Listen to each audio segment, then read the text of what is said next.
à apresentação aqui do Fascismo Revolucionário.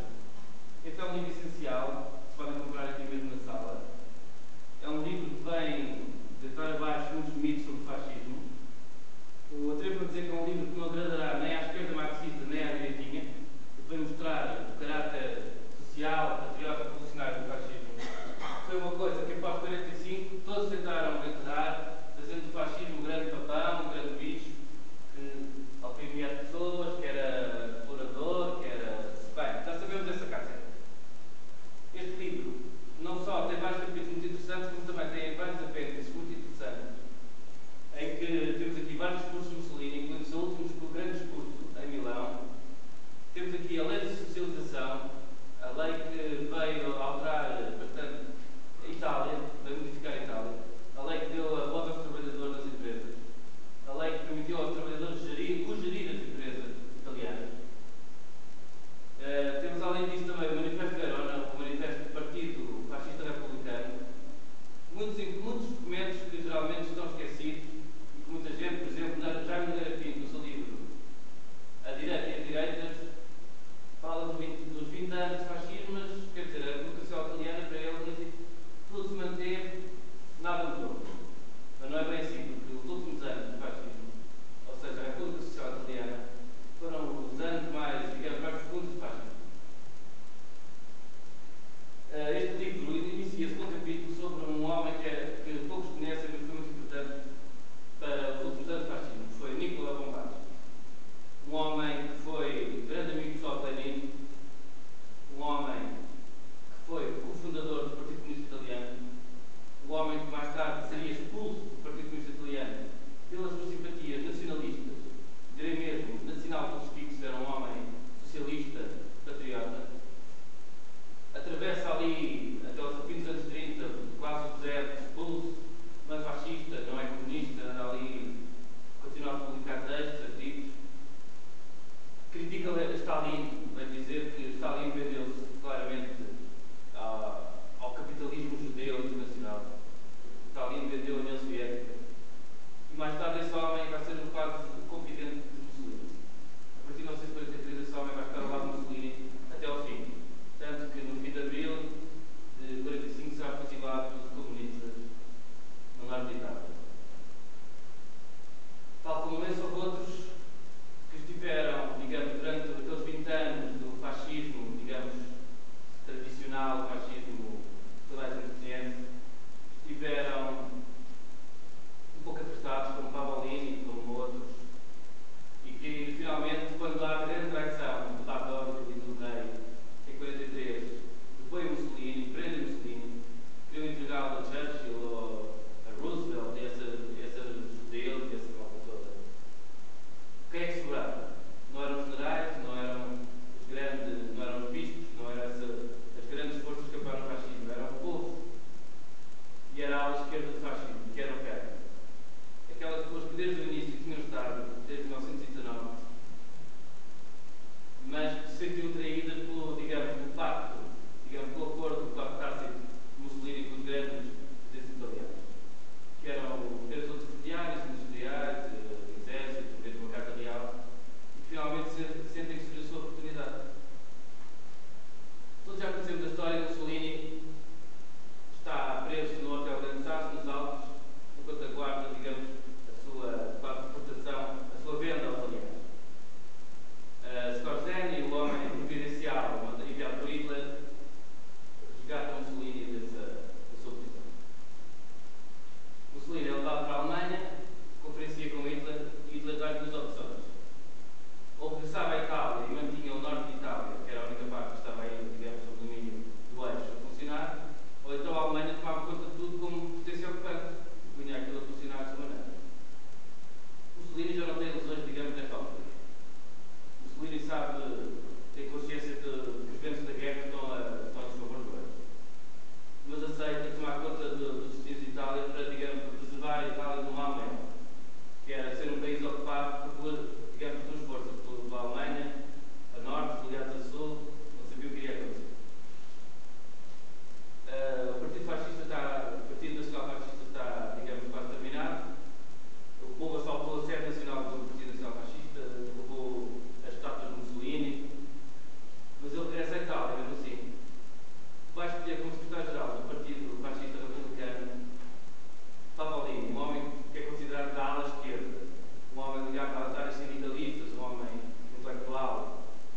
conhecendo o seu passado, a sua evolução, digamos, é compreensível. Mussolini foi criado por um pai marxista, um pai de ideias esquerdistas. Mais tarde, mas leu Sorel, Nietzsche, simbolismo revolucionário. Foi diretor do Avante, do lado do jornal Avante, o Avante italiano. Deputado do Partido Socialista Italiano, ou seja, tem um grande passado de socialista, de esquerda. Acaba por ser expulso do Partido Socialista Italiano devido às suas posições intervencionistas na Primeira Guerra Mundial. Depois surgem os fascistas italianos de combate no fim da Primeira Guerra Mundial. Mas o primeiro programa inicial do fascismo, dos fascistas de combate, era, digamos, demasiado revolucionário para o seu próprio bem. Tanto que após a marcha sobre Roma, há ali, digamos, um compromisso com as forças tradicionais do poder italiano. E Bombaci, o homem que, digamos, o amigo fiel que afinal, desde o comunismo, a longa travessia do deserto até ao fascismo, esteve com ele e acaba por estar com ele no fim, diz-lhe: felizmente foste traído do rei por Badote, porque senão estavas preso ainda por autocratas até hoje.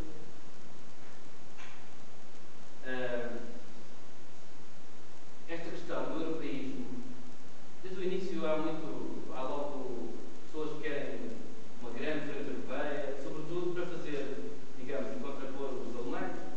A Alemanha há ali uma luta, digamos, de protagonismo. Há várias publicações, vários artigos, várias revistas, várias correntes. Mas Mussolini, ao princípio, não quer nada de internacionalização do fascismo. Diz mesmo que o fascismo não é um produto exportável. Só com os 10 anos da marcha sobre Roma, começa a pensar dessa maneira. A Itália está a poder consolidar. Vamos pensar no pan-fascismo, no grande fascismo, o fascismo como a ideia redentora da Europa. Mas a ideia de alguns que acompanhavam Mussolini não era uma ideia, digamos, verdadeiramente europeísta. Era uma ideia de Roma como farol da Europa e os outros eram, digamos, um rebanho que seguia o pastor. Mas houve também verdadeiros europeístas que mais tarde muitos deles são recrutados pelos SS no fim da guerra para a ideia da grande Europa, da Europa unida, contra os bárbaros do leste, que vão apoiar um europeísmo, digamos, um europeísmo mais exagerado, uma frente, digamos, circulacional contra quer o poder dos banqueiros, quer o poder da União Soviética vendida aos interesses da União Soviética. É um livro muito interessante